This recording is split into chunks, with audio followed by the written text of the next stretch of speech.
everyone, welcome back to my channel. It's Jenny Machete and I'm coming at you with this faux lock hair dyeing tutorial.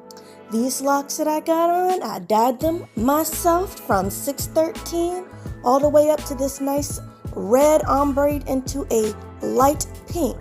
So watch on to see how I did this process. Alright, this is the hair that I used. I got everything from Amazon. Everything came from Amazon. This is 613 36-inch faux locks, synthetic hair. Okay? I used ritdye synthetic dye. I used it in the super pink and racing red colors. You have to use synthetic dye. This will not work with regular ritdye dye. Okay? Alright, here I have sectioned off the hair. I put it into 3 sections because that's how I wanted it to ombre. Alright, I took all the individual packs and bundled them all together. And then I sectioned off everything with hair ties. Alright, then I took out a test strand. This is the test strand that I'm going to use to view my colors before I dye the whole thing. Alright, I also got this big ass pot. It's 26 liters. You don't need a pot this big, but I use a pot this big because you have to have a certain amount of water and dye. Alright? I also have a towel. You need a towel to make sure you don't burn yourself when you bring the hair out the water. Alright?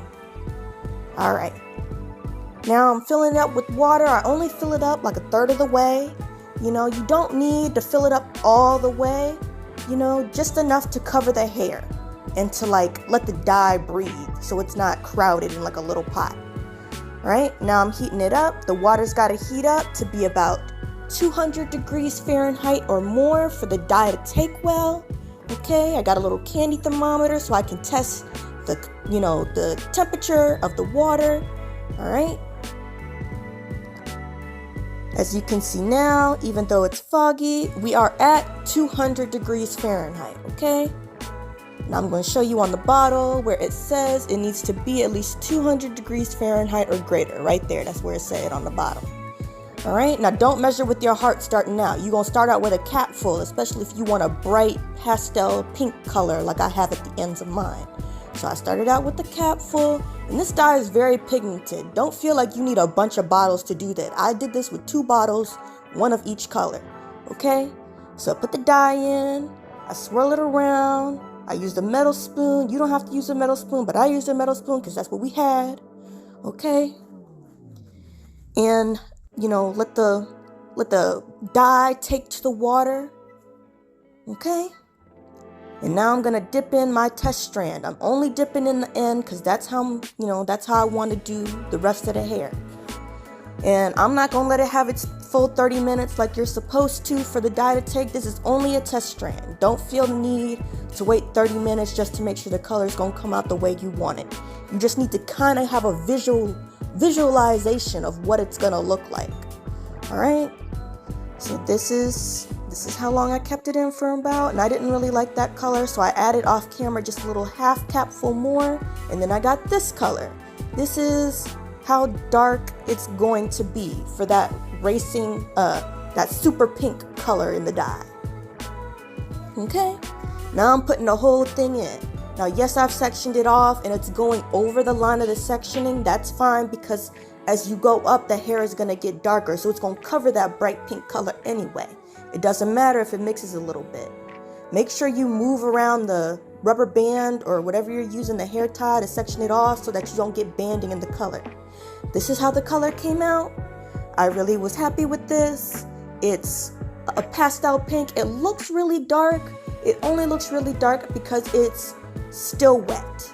Okay, anything wet is gonna look super duper dark on camera. It's not gonna be that dark once you finish. Okay, so here we are. This is how she came out.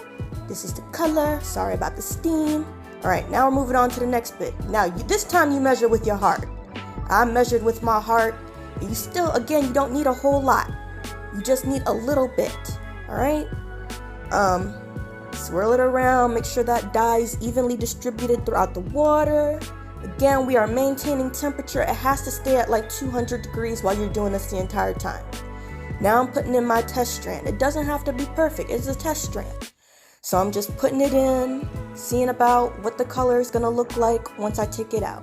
Again, maybe like 3 or 4 to 5 minutes, and this is how bright the color came out. Okay, this is how the difference between the light and the dark. I wanted it just a little bit darker, so I'm gonna go in with more dye and add just a little bit more of the pink dye to give it a little bit more saturated color. Okay, but this is about more or less how it's gonna look in the middle. And then I'm showing you the ombre, from how dark it goes to how light it goes. This is just a test strand. This is only to give you the perception of what's going on. All right, now this is the middle. Make sure you move around that band at the end so you don't get any banding in the color. This is it. This is the dark pink versus the light pink. This is how the middle came out. Very happy with that color. Very satisfied. It's very vibrant, very bright, you know, really happy with how that came out. Now we're on to the red. I'm using Racing Red. I did not change out the water because it doesn't matter. Same color family. All right. Now this time I measured with my heart because it needs to be really red. Okay. That's about as much red dye as I put in. Again, distributing that dye throughout the water before you test your test strand and everything. That's really important. Okay. And so now, again, maintaining that 200-degree Fahrenheit temperature, I'm gonna put in my test strand at the end. We are in the home stretch. You wanna make sure you saturate each color for 30 minutes. 30 minutes is how long you wanna make sure it takes for the color to make sure it's as bright as you wanna be for the actual dye, not the test strand. A test strand could be like 5 minutes, like I'm doing here. But you wanna make sure you agitate the hair in the water. Don't use your hand because it's 200 degrees Fahrenheit. Use like a spoon or something to swish the hair around. And I added a little bit more dye off camera, but this is the final outcome as far as the color. This is, you know, again, it's not perfect because this is a test strand. A test strand don't have to be perfect. But this is how it ombre'd. This is gonna be how the colors come out in the end, all the way from that red right down to this bright pink. Okay? Now I'm gonna do the final bit and I'm gonna show you what it looks like. This is how the red came out. Red, hot pink, all the way to the light pink. All right. And I made sure I removed the rubber bands so that, you know, I can make sure that there was no banding in the colors, no white 613 hair showed through. Everything got evenly saturated and colored. All right. And this is the final outcome. And this is my hair after the install. My stylist did a beautiful job with the install. I'm extremely happy with it. I really love how this hair came out. And I'm thinking about actually doing commissions for this, for other people in other colors. Thanks for watching. Bye-bye.